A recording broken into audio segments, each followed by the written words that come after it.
Hello guys, welcome back to my channel. তো আগের এপিসোডে লাস্টে আমরা দেখেছিলাম যখন গরম পানি গাউজি নিয়ে আসে, তারা বলে নিয়ানকে বলে চলো প্রথমে আমি তোমার পা ধুয়ে দিচ্ছি, অ্যান্ড সে গরম পানির টাপ তুলে তার উপর ইচ্ছে করে ফেলে দেয়। বাট আমরা দেখি আর মাঝে হুসিও চলে আসে, অ্যান্ড ওই গরম পানি তার উপরে পড়ে যায়। সে নিয়ানকে বলে তুমি ঠিক আছো? তারপর তারাকে বলে তারা তুমি এখন মা হতে চলেছো, তাই তাই কিছু ভালো কাজ করো যা তোমার আর তোমার বেবির জন্য ভালো হবে। তারা বলে অ্যাকচুয়ালি আমার পা পিছলে গিয়েছিল, সরি।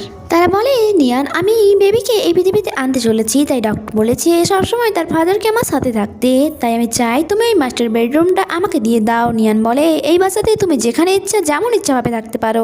অ্যান্ড মনে মনে ভাবে যদি আমি নিজের আইডেন্টিটির ব্যাপারে না জানতে চাইতাম হয়তো কখনো এখানে থাকতাম না। নেক্সট দিনে আমরা হুশিয়াওকে দেখি যে তার পুরো জায়গায় মলম লাগাচ্ছিল, অ্যান্ড সেখানে নিয়ানকে আসতে দেখে সে উঠে যাচ্ছিল। বাট নিয়ান বলে ওয়েট আমি লাগিয়ে দিচ্ছি, বাট সে বলে তার কোনো দরকার নেই। বাট নিয়ান জোর করে তার পুরো জায়গায় মলম লাগিয়ে দিচ্ছিল। হোশিয়া বলে আমার এমনটা কেন মনে হচ্ছে যে তোমার আমাকে নিয়ে চিন্তা হচ্ছে, যেন তুমি এটা মেনে নিতে পারছো না যে তুমি এক ম্যারিড ওম্যান। নিয়ান বলে আমি কখনো এখানে আসতাম না যদি তোমার এই অবস্থা আমার জন্য না হতো।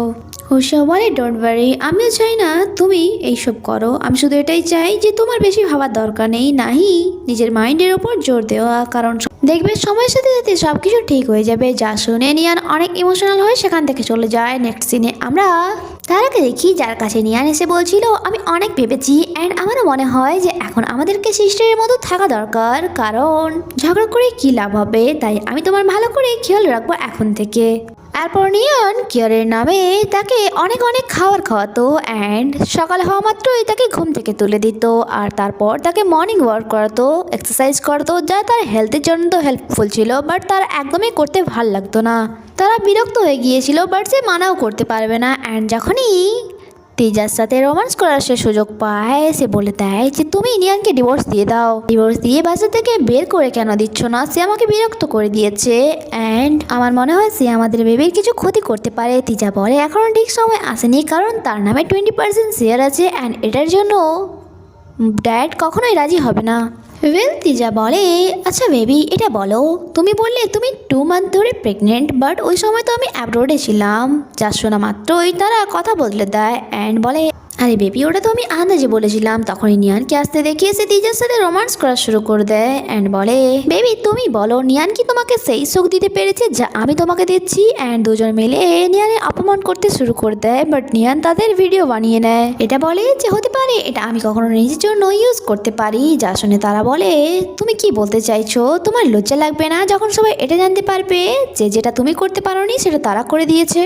তখনই সেখানে চাও চাও এসে তাদের দুজনকে বকা দিয়ে তিজাকে মারতে শুরু করে দেয় যে নির্লজ্জ ছেলে, তুমি জানো না সে প্রেগনেন্ট আর তার সাথে এখন রোমান্স করছো।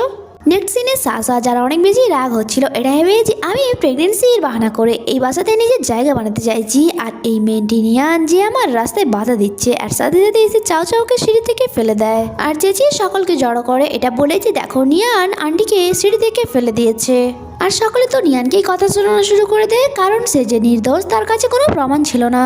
তারা সকলের মাঝে বসে নিয়ানকে উল্টো পাল্টা বলে যাচ্ছিল যে তুমি যদি আমাকে নিয়ে জেলাস হও তাহলে আমার ক্ষতি করো না, আন্টির ক্ষতি করার কি দরকার। নিয়ান বলে তোমার এক একটা কথা মিথ্যে। দুজনের মধ্যে ঝগড়া শুরু হয়ে যায়, অ্যান্ড সংবাদ চেঁচিয়ে ওঠে যে নিজের মুখ বন্ধ রাখো, আমি জানি তুমি কখনোই নিজের মাদার ইন লকে রেসপেক্ট করনি, অ্যান্ড তুমি যা করেছো তার জন্য তোমাকে শাস্তি তো পেতেই হবে। অ্যান্ড গাউজিকে অর্ডার দেয় তাকে মারার জন্য, অ্যান্ড সে তাকে আঘাত করতো। তাদের মাঝে সোশিয়াও চলে আসে, যে বলে নিয়ান যে নির্দোষ তার প্রমাণ আমার কাছে আছে, অ্যান্ড সিসিটিভি ফুটেজের রেকর্ড তাদেরকে দেখায় যেটাতে পরিষ্কারভাবে বোঝা যাচ্ছিল যে নিয়ান নয় বরং তারা চাও চাওকে সিঁড়ি থেকে ফেলেছে। আর তা দেখা মাত্রই তারা নাটক করা শুরু করে দেয়, এটা এডিটিং, এদের কথা একদমই বিশ্বাস করে না। তখন সেখানে চাও চাও এসে বলে আমি একদমই ঠিক আছি, তাই তারাকে ব্লেম করার কোনো দরকার নেই। আর তারাও তাড়াতাড়ি করে চাও চাওকে সরি বলে যে আমার পা স্লিপ হয়ে গিয়েছিল, আমি বুঝতে পারিনি। আর এখানে চাও চাও তাকে মাফ করে দেয়। নিয়ান বলে যখন আপনি নিজেই বাঁচতে চান না তাহলে আপনাকে গডও বাঁচাতে পারবে না। এরপর সে যখন রুমে আসে সে বেডে সংপার একটি শার্টের বটম দেখতে পায়, যা দেখে ভাবে আমার সন্দেহ কি ঠিক, আমি কি যেটা ভাবছি সেটা সত্যি। আর তখনই সেখানে হুশিয়াও আসে, অ্যান্ড তাকে কভারের মধ্যে নিয়ে যায়, কারণ সেখানে তিজা অ্যান্ড তারা এসেছিল যারা মমের চোখে ফাঁকি দিয়ে রোমান্স করতে চাইছিল, তাই একটি এসেন্স তারা জ্বালিয়ে দেয় রুমে। আর তারা রোমান্স করা শুরু করে। বাট ওই ইসেন্সের কারণে কাবার্ডের মধ্যে থাকা হুশিয়াও নিজের কন্ট্রোল হারাতে শুরু করে অ্যান্ড সেও নিয়নকে কিস করা শুরু করে দেয়। বাট কিছুক্ষণ পর সে নিজেকে সামলায় অ্যান্ড তাকে সরি বলে যে এই ইসেন্সের কারণে আমি নিজেকে কন্ট্রোল করতে পারিনি। অ্যান্ড তাদের চলে যাওয়ার পর তারা কভার থেকে বাইরে আসে। আর নেক্সট সিনে আমরা নিয়ানকে দেখি যে তার সন্দেহ নিয়ে হোশিয়াওকে বলছিল যে এই বটমটি আমি বেডে পেয়েছি অ্যান্ড আমার সন্দেহ যে তার অ্যাফেয়ার তিজার সাথে নয় বরং সংপার সাথে চলছে। তুমি যদি আমাকে সাহায্য করো তাহলে আমি এটা প্রমাণ করে ছাড়বো যে এটা কতটা সত্য। কারণ তারা বললো সে 2 মাস ধরে প্রেগনেন্ট বাট তার পেটের সাইজ দেখে মনে হয় তার 5 মান্থ চলছে। অ্যান্ড যে শুনে হোশিয়াও তাকে সাহায্য করতে রাজি হয়ে যায়। অ্যান্ড এখানেই এই পিরিয়ডই শেষ হয়। আগে কি হয় তা জানতে স্টে কানেক্টেড। Bye bye.